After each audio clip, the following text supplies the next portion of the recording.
At David Security here once again with the Tunisia security update, giving you the 2017 security outlook for Tunisia.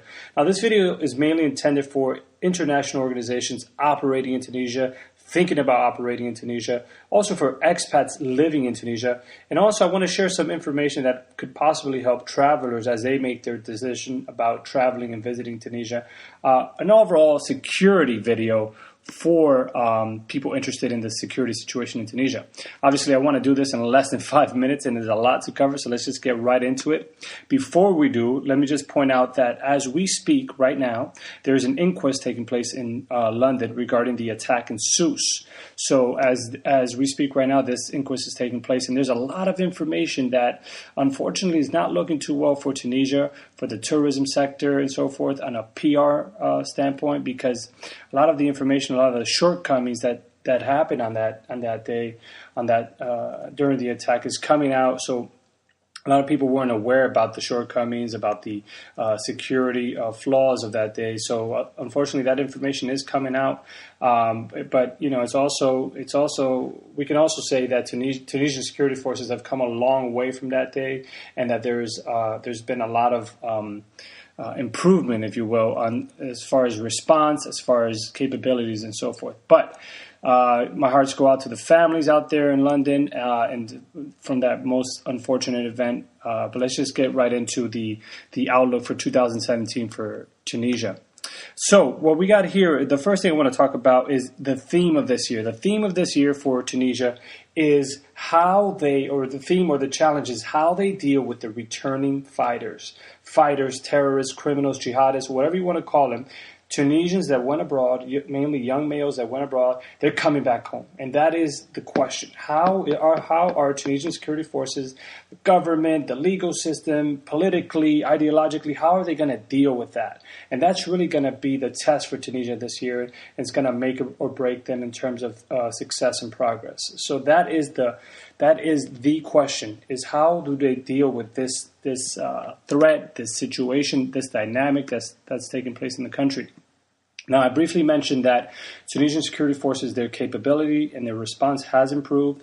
We see that that's mainly in part due to the support and training and equipment by countries such as the United States and so forth. But it also has to do with structural changes that took place in Tunisia after the Ben Garden attack. Really, that attack really hit home for Tunisians, for the security forces. They sort of woke up and said, hey, this is serious. This jihadist problem, this terrorism problem, we need to address it. So we've seen a lot of improvement in that way, but they still have a long way to go.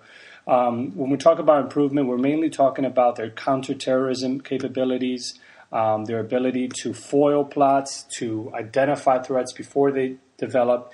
And because they've improved in that direction, we're seeing a lot of arrests.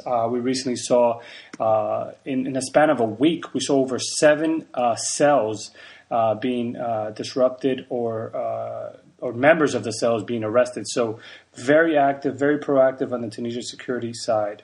So that's as far as the Tunisian security response is concerned.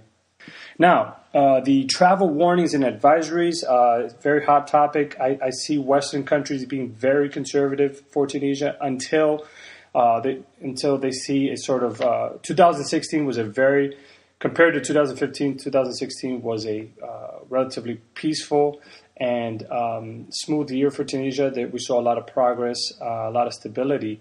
However, Western countries are still going to be very conservative about the security situation in Tunisia, avoiding risks and advising their citizens that way until they see a sort of long-term trend in the way of security response and the security setup at tourist sites, hotels, and so forth. So the chances of us seeing a lifting of or a loosening, if you will, of the travel advice and warnings is very rare for 2017.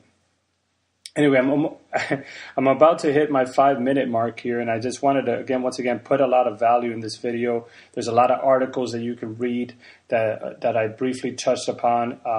We saw that the first cruise of the year has docked in to Tunisia. I actually wrote an article about that. So maybe that's a good sign of what's to come. But the bottom line is, if Tunisia remains proactive as far as their security is concerned, and by proactive I mean the arrests of these cells, the consistent security postures at hotels and tourist sites, and just overall stability, then they will have a successful year. But unfortunately, it doesn't take much for things to get really challenging in Tunisia because it's a small country and because they're new to all this security business and so forth. So it doesn't take much for things to get disrupted, and therefore we have to take a conservative approach to Tunisia in terms of our risk assessments, and we have to remain vigilant while we operate in Tunisia. So anyway, I hope you liked this video. I hope it had some good information for you. If you would like more information about our security consultancy, simply go to www.expatis.com.